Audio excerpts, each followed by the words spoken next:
Welcome to our LinkedIn Live event. When should business reopen ethics, health, and getting America back to work? Sponsored by the Markkula Center for Applied Ethics at Santa Clara University and Jesuit University in Silicon Valley.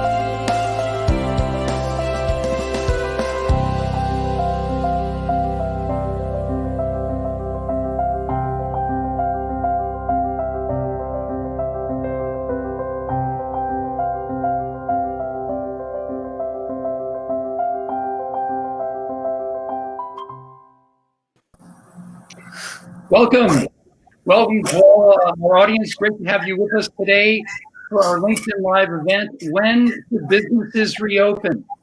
Ethics, Health, and Getting America Back to Work, sponsored by the Markkula Center for Applied Ethics at Santa Clara University, the Jesuit University in Silicon Valley.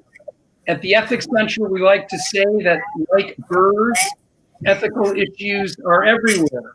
We simply need to talk with each other and be trained to see them. And certainly the issue we're dealing with today has ethical issues everywhere. Invite you to stay tuned in next week's for future live LinkedIn Live event from the Ethics Center on journalism and disinformation in the pandemic, and invite you to go to our website, www.scu.ethics.edu/ethics to find more material on the topic we're discussing today. We're delighted to see a great roster of people coming in to listen to our show. We've got a great lineup of people to talk with today. I think many of you have been following this around the country as conversations have come up, as demonstrations have come up, and as the federal government and state governments are grappling with a very difficult issue, really a situation that many have compared to a needed preparation, a mobilization for war, and going back to the Second World War and to the Great Depression, to consider the kinds of unemployment and economic shock that we're all going through at the same time as we're dealing with an remarkable situation of public health and widespread concerns about mortality. The Ethics Center has many different program areas, and we invite you to take a look at our website to consider those. And in any case, look forward to having your questions as we go to the show today. So we've got a great lineup of speakers today, and let me introduce them right now. A special welcome to our guests from outside the center, Susan Brennan, the Chief Operating Officer of Bloom Energy, a green energy company in San Jose. Welcome, Susan. Thank you so much for coming on the show. Thank you. And Chuck Hammers, the CEO of Pizza My Heart, a beloved surf-themed series of restaurants in the Bay Area, a great favorite of Santa Clara students and many others. Chuck, thank you so much for being on the show. Thanks, David. And as you know, previously, I don't go by CEO, but I go by the Big Cheese. The Big Cheese. Chuck the Big Cheese is with us. And then also my colleague, Ann Skeet, a longtime executive in Silicon Valley and the Senior Director of Leadership Ethics for the last year at the Markkula Center for Applied Ethics. Ann, welcome. Great to have you here. Thanks.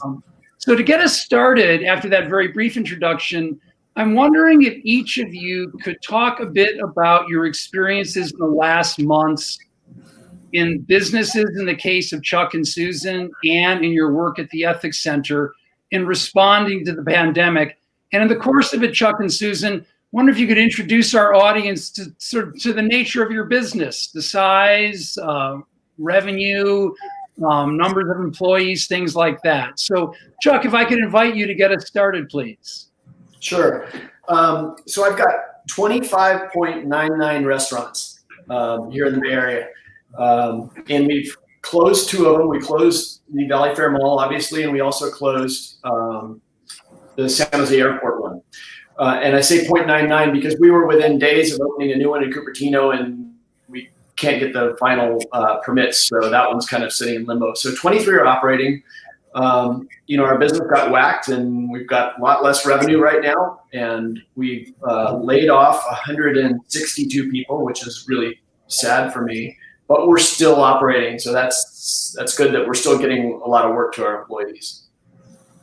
Great, thank you so much. And Susan, if you could introduce us to Bloom Energy and how you all have fared during these very difficult months. Yeah, thank you, David. So let me describe what Bloom Energy does first, and then I'll talk a little bit about our business. But we are headquartered in San Jose, and we are a clean, reliable, distributed power generator. So we produce what often called Bloom boxes that produce energy.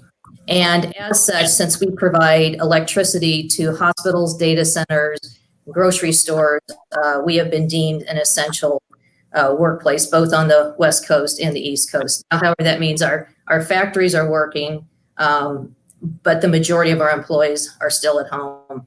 And as part of what we do, we are the only company that has ever commercially produced the technology that we have. So we also make our own service parts. So we are producing both product for hospitals, data centers, and grocery stores, as well as producing parts for the field that we have, which is a global field, US, Korea, India, and Japan. So this has been a very challenging time for everyone. So we find ourselves in a situation where providing a safe workforce, which is always important, is even more important today. So that's the situation we find ourselves in today. Thank you very much, Susan. And Anne, if you could tell us about your work and what you've been thinking about at the Ethics Center and in your writing on ethics in the pandemic and business in the last months. Sure, happy to, David. As you know, I come to the work from a more practical, applied background as a business and nonprofit leader.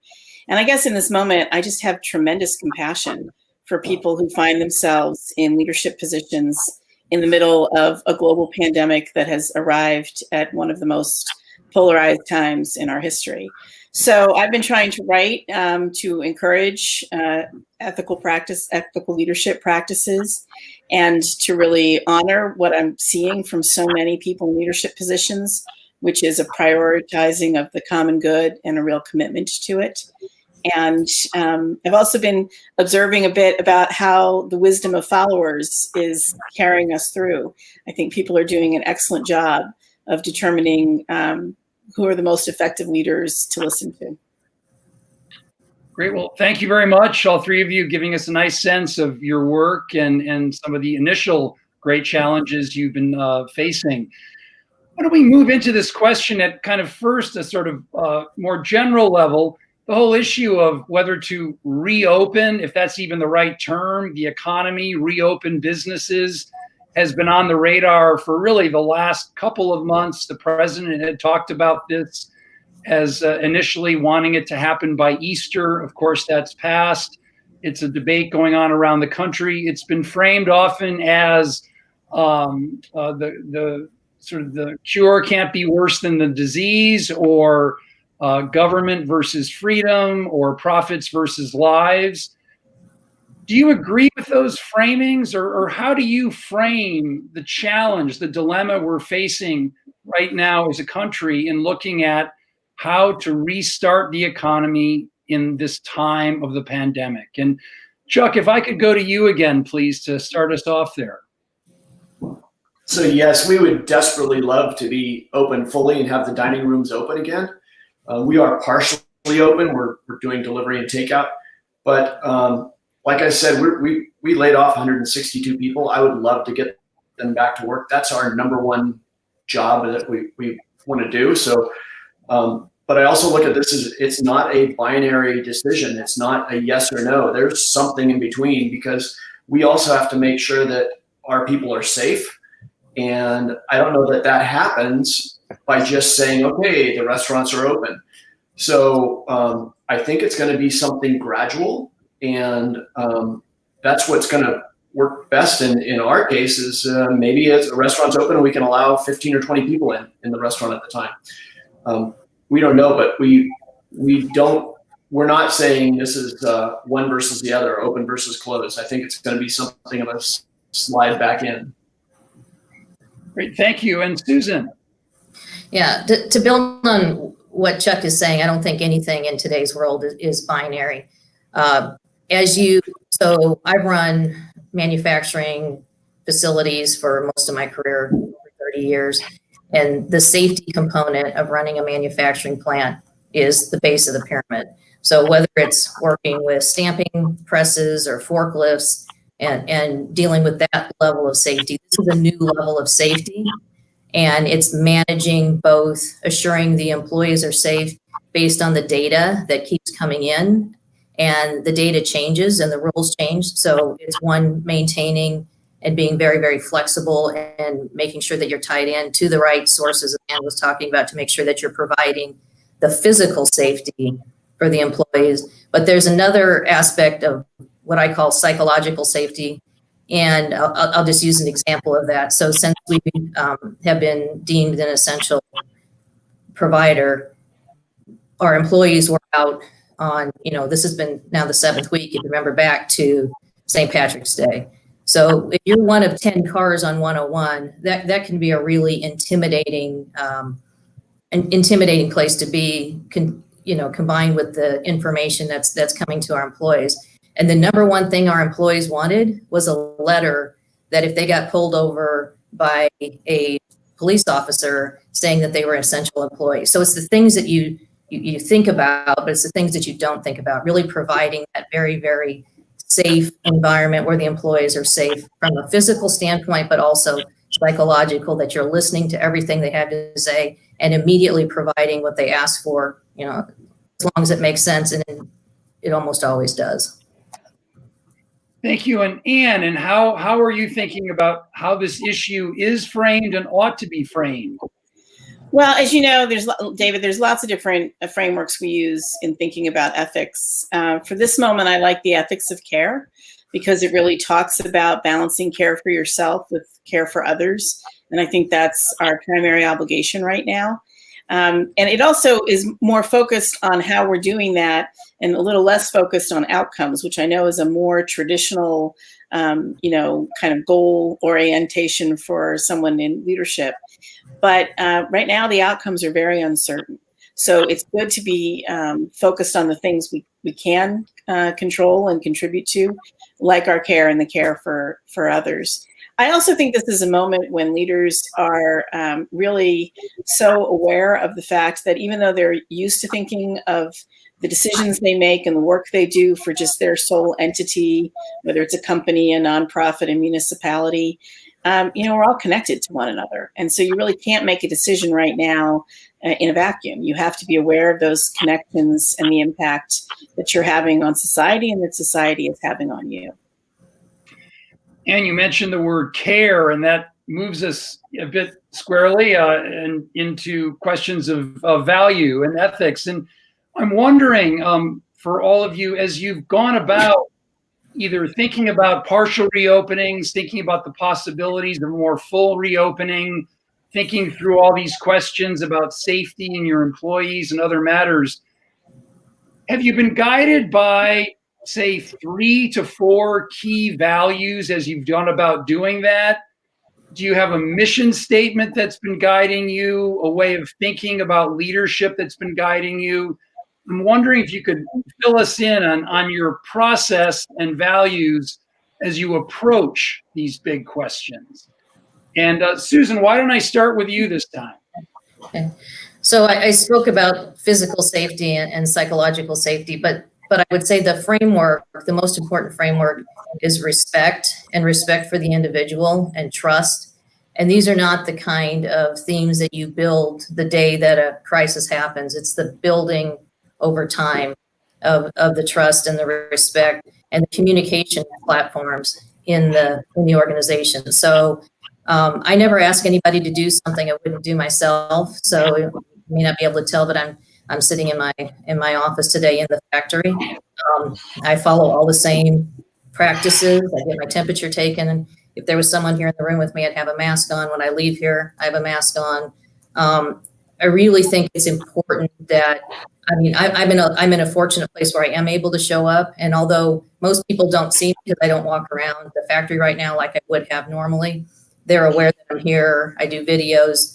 Videos are shot so they know that I'm here, here on premise. I do have factories in other places that I can't physically be. So I also try to be as present as possible. So it's really respect, trust, listening, communication, and building on the fact that, I think Ann said it, they're the things you can control and the things you can't control.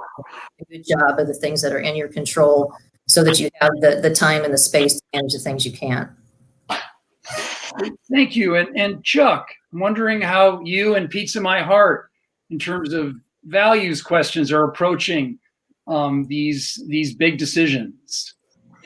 So 5 years ago, we set out and we put a set of 5 core values for the company, and our main number one was create family. So we really started with that is we want our Pizza My Heart family back together, and the entire 350 that are still with us right now are really working together to try to build our business back and start hiring back. And that's a big thing. And we talk about it in our chats almost on a daily time, and how important that is to get our people back and get our family back working. And then it's from the other side, from the customer standpoint, we really want to, we realize, you say, okay, pizza is not essential, but we have so many customers that are coming to us and saying, thank you so much for being open, because you're creating some normalcy for my family. We're tired of cooking, and hearing that really helps us. And then lastly, it's not a bit for profit from us at all at this point. The profit's out the window and everything else. We have this, our last core value is trust and karma. We just trust that we're going to get out of this and we're going to be back to our normal company, and all things are going to be fine. So whatever it takes to get there, whether we have to wait a month or 3 months or take it slow, we are trusting that somehow we're going to get through it, and we're going to have our family back working, and we're back to normal. Thank you so much. And Ann, if I could go over to you on this. So you mentioned care, Susan emphasized respect, Chuck mentioned family and trust in karma, things will work out. Help us into sort of seeing inside a bit more your own thinking about kind of core values as we face the question of reopening the economy. Well, I really like what both Susan and Chuck said. I think it's wonderful that they already have in their organizations values that they're actually using every day to make decisions. And when you see that and you know that those are sincere and genuine, then they offer more in times of emergency, because it's much more like the muscle memories there. We know what to do. This is how we do things in our organization. And I hear a sort of a stance of servant leadership from both of them, which I think is really what we need right now, and is very necessary. Here at the university, we focus, of course, on developing men and women for others to create a more just, humane, and sustainable world. And I think right now, justice, treating people fairly, thinking about who's bearing the risks, and doing it in a humane way, caring for one another, those are really important values. And I do see them guiding us in the work we're doing. Thank you. If I could make a little bit of an inference from that question too, and go back to Chuck and Susan. You could also share with us a little bit about how you've gone about internally at your companies engaging in these conversations with people about what to do. Have you had employee committees, teams, or how has that happened that you've sort of discerned the courses of action you want to take right now? Susan, if I could start with you there, please. So one of the activities that we took on in Bloom before the shelter in place, not knowing the shelter in place was coming, but realizing that the world that we operate in was changing. As I said, I have a long history of experience working with a lot of companies, and I am fortunate to have a very experienced leadership team. So when we still sit in a room together, we sat in a room together and came up with scenarios. And we probably had 25 different scenarios. If A happens, B happens, C happens, what do we do? Who manages what? How do we address this issue? So the shelter in place occurred. The first thing we did was get together around that framework. And it was just a spreadsheet, right? Nothing sophisticated. So we were on Zoom, but because we were on Zoom, so we were already working in a new environment, but we had this spreadsheet that we had all put together. And then we were able to, I had one person in charge of the scenario planning. So she put the spreadsheet up on Zoom, and then we went through, all of the different scenarios, added the shelter in place in. So we already had the frame, you don't build these events when the crisis happens. You get prepared as the crisis is occurring. And because we have a global supply chain, we had been managing the global supply chain, months in advance of the shelter in place. But I think if you just step back and look at the experience that I have and the experience that my team has, it's really my goal, no matter what issue it is, business-wise, always be weeks, months, years ahead. And in this case, we had done our planning about a week ahead. It's not way out of my comfort zone. I like to plan way ahead of that, but a week ahead, we had started the framework so that anytime something happened, it wasn't a scramble to figure out what to do with people in different places. It was get on the Zoom call, go back to the spreadsheet, go to the scenario, execute the scenario, and then come back and see what worked and what didn't work. So a lot of the, once you get past kind of the ethics and the values of things you're talking about are just plain tactics. Thank you so much, Susan. And Chuck, how has Pizza My Heart gone about discerning together these next steps of action? So we somewhat got lucky in that we had a full manager meeting a couple days before St. Patrick's Day. And in that meeting, we had talked about, the possibility that our business could drop as much as 20%. So we kind of worked through scenarios with them on what to do if it did drop 20%. Because, in the restaurant business, there's two big things, and it's food and it's labor, and you have to keep them in line. So if you drop your revenue 20%, you need to drop your labor 20%. So we kind of all agreed on how that would happen and how we would cut 20% of the hours. And then, 4 days later, our business dropped in half. So that was a little bit of a shock. And because we had already talked about it, we already had a system in place on how to drop that. And then, the question was, who does this affect? And who do we keep and who do we not keep? And that was a difficult thing. So we kind of gave guidelines to each manager to decide who their key employees were. And it mainly landed with cooks and supervisors that we kept, and drivers, surprisingly enough, and cashiers were mainly furloughed at that point. And the reality of it is, for us, most of the cooks and the supervisors are long-term employees. So they often have families, and,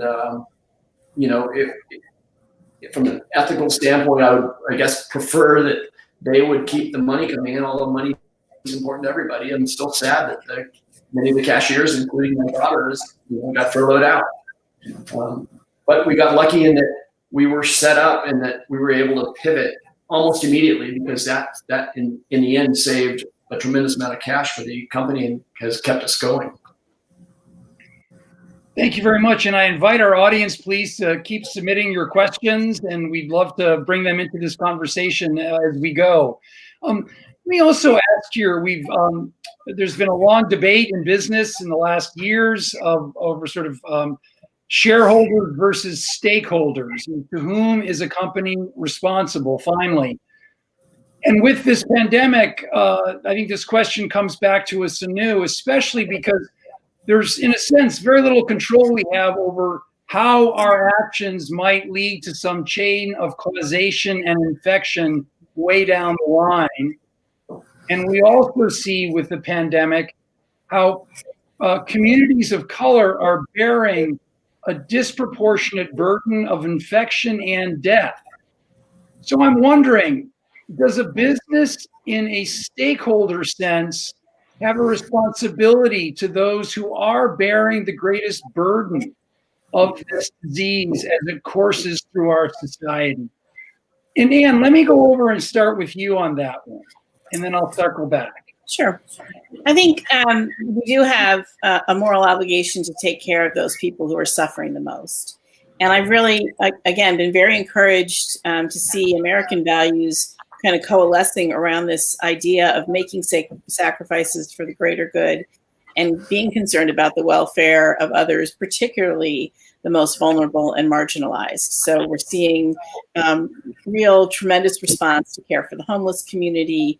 And as you mentioned, now we're becoming more aware of how certain minority communities are being more greatly impacted and taking actions that we need to address that. It's also the case that in addition to being a moral, responsibility in a global pandemic, taking care of other people, ends up amounting to enlightened self-interest, because it really does serve the common good. It really does serve all of us. Thank you very much. And Chuck, could I over to you on that one, please?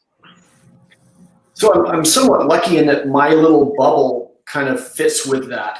And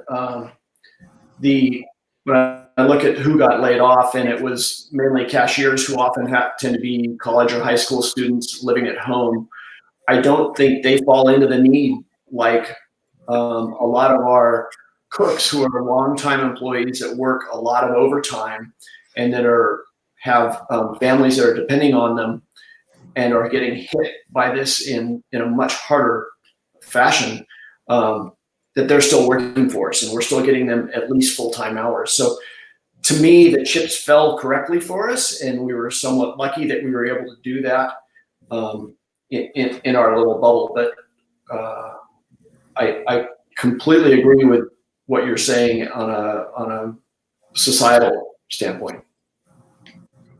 Thank you. And Susan, over to you. This question of sort of stakeholder responsibilities, how far do they extend in this really incredibly difficult situation? Yes, and you may or may not be familiar. We at Bloom Energy found ourselves in a position starting actually beginning really the day before St. Patrick's Day, but in earnest on St. Patrick's Day, in a place to take what is our mission-driven culture and our deep technical experience of our team, as well as our operational experience, and apply it to refurbishing ventilators. We ended up refurbishing ventilators for states. And when Governor Newsom reached out to the CEOs on the 16th and said, what is it that you can do? Our CEO, K.R. Sridhar, immediately identified that much of the technology that's in ventilators is very similar to technology that we use for our fuel cells. So he called me and asked me on the 16th, do you think we could refurbish ventilators? And absolutely, it's in the art of the possible. We just have to figure out how to do it, which put us on a journey that by Friday of that week, we had ventilators coming from the state of California stockpile, and allowed us then to partnership with to partner with California OES to begin refurbishing ventilators that then went to our Delaware facility and went to states on the East Coast. So it's been a very, very rewarding experience. But to answer the kind of the crux of your question, I believe, and Ann mentioned this, and I grew up in a steel town in Southern Illinois, so I'm very, very passionate about American manufacturing and American ingenuity, is, do what you can do. Not everybody can do. Some people can donate, and some people can repair, and some people can build more. So our goal was to fill a gap that existed until the equipment manufacturers and the medical device manufacturers could build more. What was it that we could do? And so that's where we filled that gap. And that just happened to be the gap that we were most appropriately aligned with. And everybody, there are more good news, at least my perspective is there are more good news stories out there today when you read about how people are filling the gap, whether it's from people sewing masks at home to companies like Bloom that have deep engineering and operational experience working on refurbishing medical devices. Thank you. And I'm wondering if we can now, if you don't mind me almost making this question a little more personal. We've talked about opening, not opening, but I'm wondering, or not opening fully, if I could sort of ask Chuck and Susan specifically, should you right now fully reopen your businesses? If so, why? If not, why not? Chuck? Absolutely not. We're not ready. And we are still dealing day to day with trying to work on this reality. And it's one thing to get your employees to a point where they're safe, to where they're wearing masks, to where they're wearing gloves, to where they're washing their hands consistently and switching the gloves, and that they're washing everything down more than they ever have. That it's a lot for 350 employees to get to that point. That's where we are right now. What we're not succeeding on really well is how do we control our customers? That's the hardest thing. They don't necessarily want to social distance 100%. We've had customers that have just gotten into it with us because, we're asking them not to sit in a booth. We had 2 customers this weekend come in and sit down in a booth and start making out in front of everybody, and had to ask them to leave. And, it's hard on a manager to do that. So to flip a switch and reopen, there's no way. Not, yes, if for some miracle you said, okay, everyone's cured and this is not going to spread, yes, we could reopen, but we still have to rehire, bring these 162 people back in. We're a ways off from this, and whatever happens, I think it's going to be a ramp up. And, we need 2 weeks, we need 4 weeks of learning what the next steps are going to be. Thank you. Susan. Yeah, so we're in and I maybe I don't want to use the word fortunate, it's a terrible word at this time, but we're in a more experienced place right now where we have had 7 weeks of working through the how you keep people safe. The next big challenge is going into large buildings with elevators, buildings with shared cafeterias, buildings with shared tenants. So I think to Chuck's point, the phased approach, the ramped approach, we absolutely support that. And once each individual tactic can be managed in a safe way, then you move forward. So that's we're following all of the guidelines from all of the places and working with the building owners and how do you do this well? And once it can be done well and can be done safely, then move to the next step. Thank you. And Ann, did you want to add anything to that question, or sort of, if not? I like what I'm hearing in terms of engaging people in the decision making and putting people's care first of all, and recognizing that it's going to be a gradual thing, and that the way we prioritize things has shifted a little bit. So we're much more aware of taking care of one another. Thank you. I'd like to come back then. We've got an audience question about something Chuck referred to regarding layoffs. And I'm wondering if you all could comment. I mean, we're in a situation now where people are being laid off or furloughed or perhaps salary reduction or all sorts of possibilities.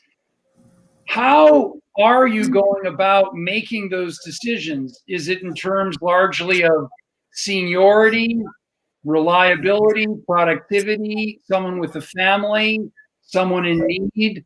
How are you doing it? I know it's all happening on the fly, but is there better versus worse ways of doing it that you can share with us? And Chuck, since you brought it up, if I could go over to you to sort of share with us your thinking on this really tough question. It really is a difficult question, and we sat here and battled it out yesterday a little bit in our what we call our A-team meeting. It's time that our business is starting to grow a little bit with takeout and delivery, and we can start hiring back this week a few people. And yes, the choice of who that is, and we're looking at it mainly as who are our best performers, and that's that. We don't want to play favorites. We don't want to do anything else, but we want. It's a difficult time to work in these restaurants, and the people that perform best for us, I think that's who's going to come back first. And in the end, we want to bring everybody back, hopefully. Thank you, Susan. Yeah, so we're in quite a different situation at Bloom. My experience over time, I was in automotive for 25 years, so I was in the unfortunate place of closing factories and laying off shifts and doing this kind of work in my other life. Our key is how do we stay very, very tight to the essential part of our business. So we are working very hard just to do the work that is essential. And because our, electricity is essential, we're in a less bad situation, I'll say, than the rest of the marketplace. Thank you. And Anne, any thoughts on how we might best prioritize these matters? Well, I think a lot of organizations are being very practical right now. So they're finding out who can work, who has the flexibility, but versus who might have others at home that they need to care for, and trying to balance those things out. Again, just sort of that engagement of everybody and talking amongst yourselves and having some confidence that everybody can make good decisions using those values. It's encouraging to hear how well that's working for so many organizations. I'd like to pick up on that too, a question from our audience, and sort of looking at all of this from the side of your employees and questions of safety. And maybe two parts to this question. The first is, at the federal level, I think the next big federal bill that's being considered, they are considering a liability rule that would exempt business owners from liability for COVID-19 infections for employees or customers. Maybe first, could you give us a sense of what you think of such a liability rule? Is it necessary? Is there a way to shape it that can work for everyone in a good way? And my second question is sort of how to make employees feel safe. So let me hold that in reserve and start with the liability question first. And Susan, maybe if I could invite you to comment on that first, please. So I don't want to sound trite, but you have to start with running your business with safety at the baseline. I'm not saying liability is bad, but I certainly would never rely on it. And I would never assume that because someone passed a law that gives me or my organization any latitude in doing our job less safe and less secure. So I think that, there are many other, when we're talking about the broad workplace, there's retail, there's things like Chuck has with restaurants, there's small companies, there's large companies. So I guess I don't see it as a negative, but I would not take it as a positive and change anything I'm doing or lower my standards at all. Very interesting. Thank you. Chuck. The liability question's scary for us small business owners. it's really easy to blame somebody or a business if you get sick. And did I get sick while I was working? And you do have workers' comp to cover something like that. But if a customer gets sick, and they can put the blame back on the restaurant, then we're taking a lot of liability having people come into our restaurants at that point. And we would need to have insurance to cover that, because that's what you do as a business owner, is you get insurance to cover your liabilities. And with thousands of people getting sick in California, that could be a huge liability, which could then be a huge liability insurance issue for us. So it would be nice to have it covered, and that we don't get into a situation kind of with, like the ADA thing with people getting nuisance lawsuits, and that it can be somewhat covered in a reasonable way that we can afford it. Thank you. And Anne, I'm wondering if you either insight into the liability issue or into this question of how to ensure more that employees feel safe. Well, of course, I think the way you ensure that employees feel safe is to ask them and to engage them in their own safety and give them the resources they need, whether it's protective equipment or regular testing or those kinds of things. But I also think it's important that we have ways to hold companies accountable for their behavior. We all do, we need some checks and balances to do our best. And we've seen in this pandemic that some of the larger companies have not followed early guidelines, particularly, for example, as it comes to applying for the PPP loans. And so we need to have mechanisms for changing behavior as we go. So this particular question of liability, I think, needs to be addressed at scale. In other words, it needs to be thought about for larger organizations in one way, potentially, and smaller organizations in a different way. And so hopefully we'll have some rational and well-reasoned legislation that comes to support both companies, consumers, and employees at this time, so that people do have that sort of just that fundamental confidence that their safety is paramount. Thank you. And another just unprecedented aspect of what we're going through is how many parents are now at home with kids, and kids who aren't at school, and the immense childcare complications that this raises in terms of going to work, returning to work, what have you. So I'm wondering here about a general sense of business responsibility for workers in those situations, perhaps especially single parents in those situations. In one sense, should a worker be fired if they won't return to work because they can't find childcare for their kids at home? And or how can a business better manage parents in this time who are facing these immense childcare complexities? Susan, could I start with you again on that one, please? Sure, thank you. This is a really, really powerful question and a really powerful situation that you bring up, because this clearly, like, as I said, this is not a new problem. This is a problem. The one constant about running manufacturing facilities is you cannot work from home when you're on a production line. So dealing with childcare and workers and balance has been something that I've dealt with. And being a woman and being a single parent, clearly my single parentness is very different than others. But it really is a challenging issue. And what I'm hoping out of this, and I would like to be a part of it, really is to if anything comes out of this contagion that could be positive, is how do we look at some of these very foundational questions about how work gets done, and can we make changes, and can industry partner more strongly with employees to figure out how work gets done.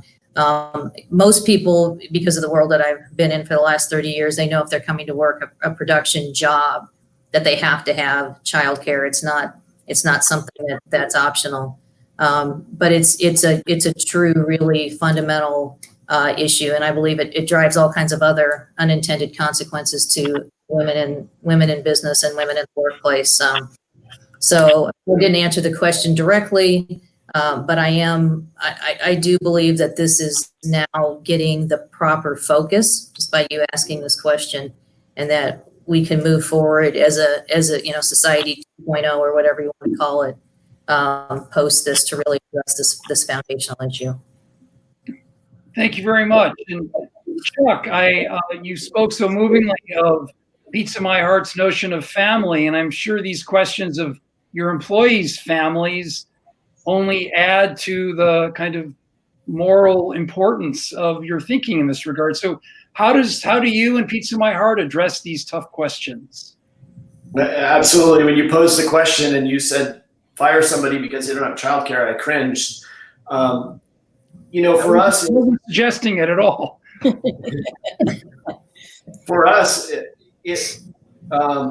we need to be really flexible with our employees, and they need more flexibility right now than ever. So we're really focusing on letting people get their hours when they can work, and that's important because we have a number of both parents working for us. So if they're needing to share duties, the mom may be working in the morning, the dad may be working at night in the same restaurant. So it's, that's what we can do best, I think, is hear our employees' needs and get them what they need in this case. But that's what you do for your own family. That's what we do. Thank you very much. And Anne, if I could go over to you on this too, your reflections on this really great challenge of childcare and work. Well, I'm so encouraged by what I'm hearing. I think this is an opportunity we have as society to really rearrange ourselves around what kids and families need, and put their needs first. And you're hearing that just in the story that Chuck just told. And so we can be doing that more broadly and at a policy level, and in thinking about the ways that we work, how much being co-located matters in some work versus others, and really be aware of getting a school year back and a childcare system back first as a fundamental foundation for being able to say we are ready to pick up our level of activity and move forward. Speaking of the interconnectedness of it all, in what you say there. One thing we've referred to here, but we haven't kind of grappled with a little more, is anything else that the government, federal or state, could do to help this process.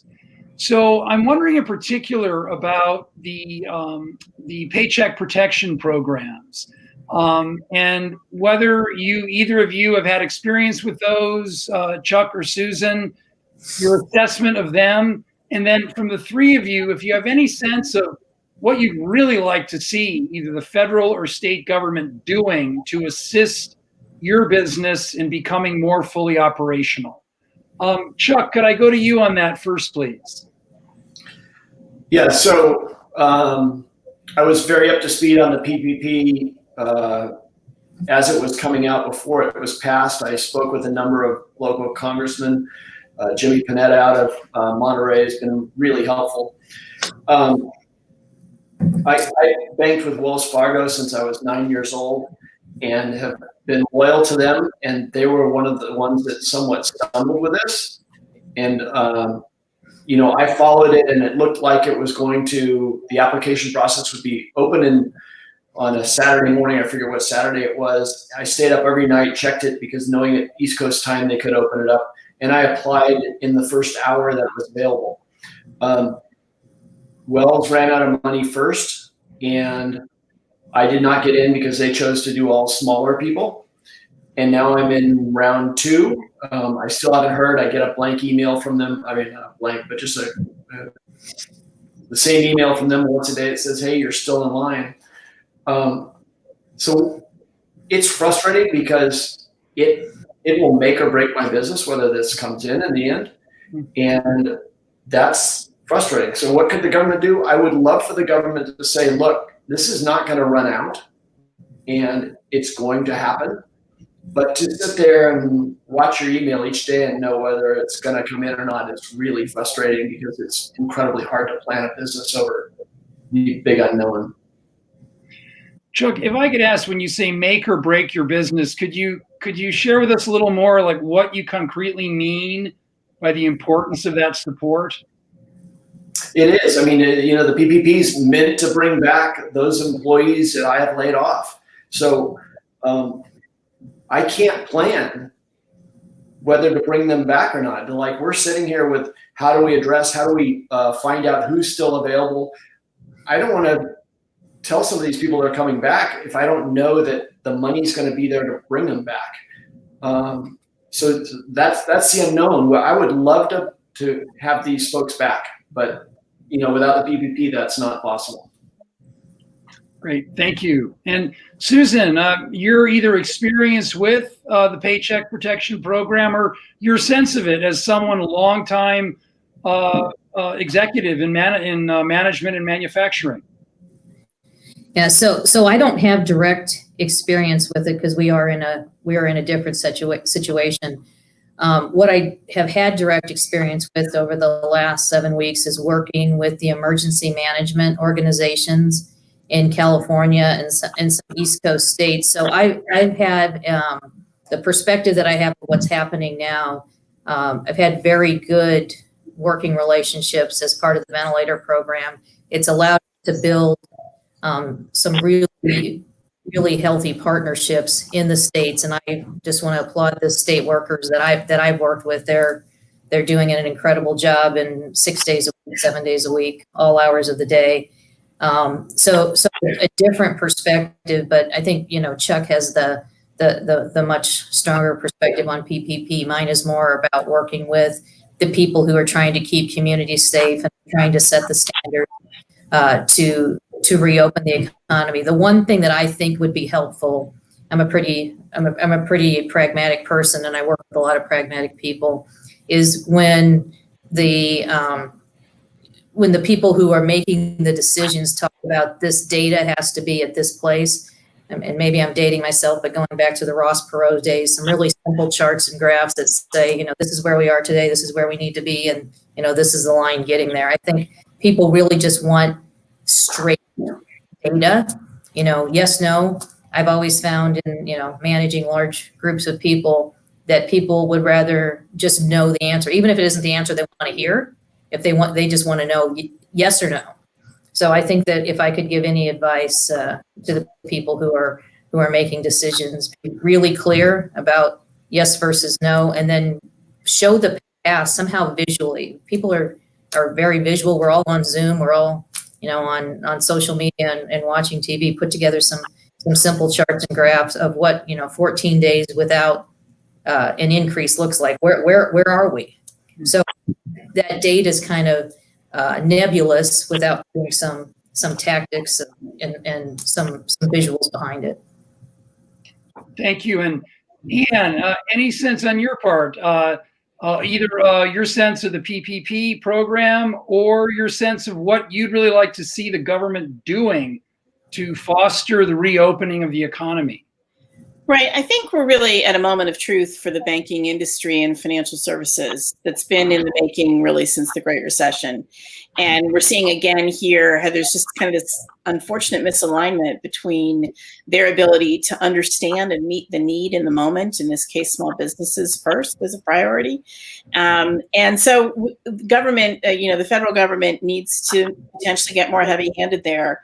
And I think it's an industry that is looking at some more stringent regulation, even though I know that's what most industries work very hard to avoid. I'd love to see some creative innovation, maybe forgiving some school debt in trade for work in some of the high need areas that we're going to have coming out of this, in science, in infrastructure development, some kind of service corps at a time when we know people are really much more comfortable with the idea of serving one another and meeting those needs. And we know we have a generation in the workforce right now that's really comfortable with and seeking to make decisions using their own values. Well, thank you. And we've just got a few minutes left here, and I'm wondering if we might turn back in a little more of a personal direction. I know from years of working in this area, and we all know from life, ethical values, they can be, they work better if we work on them ourselves in the context of communities, if we take time to really foster them. So I'm wondering, for the three of you, what are each of you doing these challenging days to kind of keep alive a sense of your moral compass as you face these really tough questions? How are you going about doing that? What can you share with us about what's helped you and what's hindered you as you really try to find and specify that ethical voice in the face of these very tough challenges? And Chuck, if I could go to you first, please. So it was interesting, after my first week of being sheltered in place, I realized I was working so much that I was seeing my kids less than before shelter in place. And my office is at my home, so that disturbed me a little bit. And I kind of said at that point a couple things to the kids. This will be a time that you will never forget. And when you come out of this, you should be able to say something about how it changed you. So think about that, and think about, what did you gain from it? Can you find something to gain? Jokingly, we said the first thing that came out of my 17-year-old daughter's mouth was, "I'm going to get a tan." I pushed them to go a little bit further than that since then.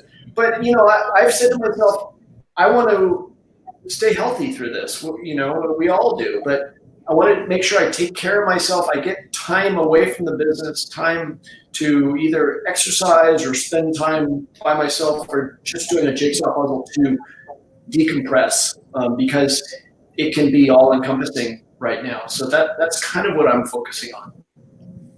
Thank you very much, Chuck. And Susan, and we just have a couple minutes left here. So Susan, over to you, please. Okay.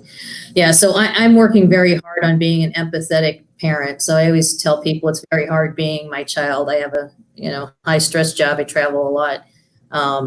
And my daughter is a senior, I don't know if I can say it, Notre Dame, but anyway.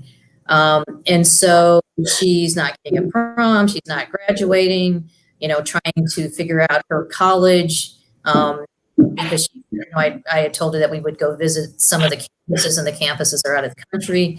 And she kept telling me she was doing great. "I'm doing great, Mom. Everything's great." And she's very independent. I mean, like I said, I travel a lot. She takes care of herself.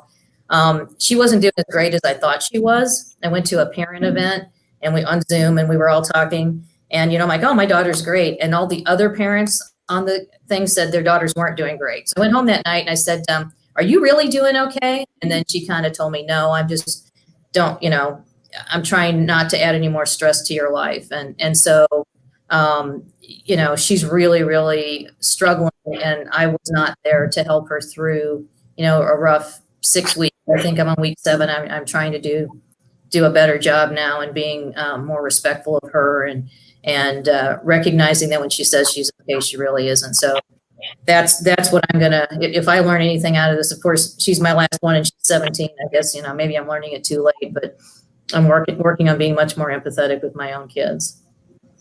Thank you very much, Susan. Anne. Well, there's not much I could add. I'm trying to model what's being asked, to focus on doing the things that keeps my family safe, and really trying to figure out how to let my kids know that, we see the disappointment and the loss, and we understand how much of that they are bearing the brunt of. But as Chuck pointed out, trying to find some silver linings or some things to think ahead that will, be the good things that come out of this time, including more time with each other, and more time with each other in far less structured ways that I am finding really refreshing and healthy for all of us. Well, thank you. And thank you. Our time is regrettably up, but thank you so much, Chuck Hammers, the Big Cheese at Pizza My Heart, the beloved pizza restaurant chain in Northern California, to Susan Brennan, the Chief Operating Officer at Bloom Energy in San Jose, and to Ann Skeet, the Senior Director of Leadership Ethics at the Markkula Center for Applied Ethics at Santa Clara University. And our topic today has been, when should businesses reopen? And the Ethics Center has developed quite a bit of material in the last week, including a recorded video of this event that we will post on our website for the audience and others to look at. Our website is www.scu.edu/ethics. That's www.scu.edu/ethics. Thank you so much for all of you joining us today. We will have future LinkedIn Live events. Our next will be in several weeks on the pandemic and media disinformation and misinformation. We look forward to having you join us then. Thank you. Thank you, David. Thanks.